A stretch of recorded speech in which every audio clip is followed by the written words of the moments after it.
Сәлеметсіздер ме? Бүгінгі сабақтың тақырыбы сағат неше? Балалар, кім біледі, дүниеде ең қымбат не? Дүниедегі ең қымбат нәрсе ол уақыт. Бүгінгі сабағымызда біз уақыт туралы мәлімет аламыз. Уақыт өлшемдерін айтып үйренеміз. Жаңа сөздер: шаршау, тетік. Сағат неше болды? Айтып көрейік. Сағат 9-ға 10 минут қалды. Сағат дәл 12, сағат 2-ден 15 минут кетті. Бірден бірге, 2-де 2-ден 2-ге, 3-те 3-тен 3-ке, 4-те 4-тен 4-ке, 5-те 5-тен 5-ке. Оқы, балалар бүгін сауда үйлерін аралады.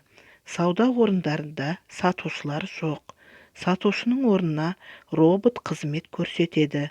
Қажет тауарды алып, кассаға барасың.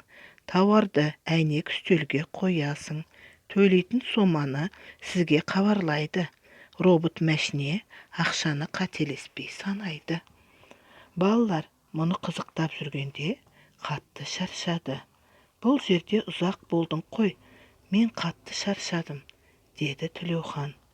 Мен де шаршадым, деді Азамат. Сағат неше болды? Деді Санжар бір кезде. Менің сағатым істемей қалды, деді Талғат ағай. Сұңғат келе жатыр, уақытты содан сұрайық. Сұңғат балалар тағы таң қалдырды.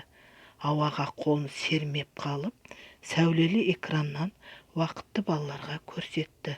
Сағат 18:20 болыпты. Керемет! Ауада тетікті қалай басады? Деді Санжар. Жеке жұмыс. Сөйлемдерді оқы. Дұрыс-бұрыс пікірлерді тап. Балалар қатты шаршады. Дұрыс. Балалар сағатты білгілері келді. Дұрыс. Сұңғаттың сағаты кешкі 9-ды көрсетті. Бұрыс. Суретті салып көр. Сау болыңыздар.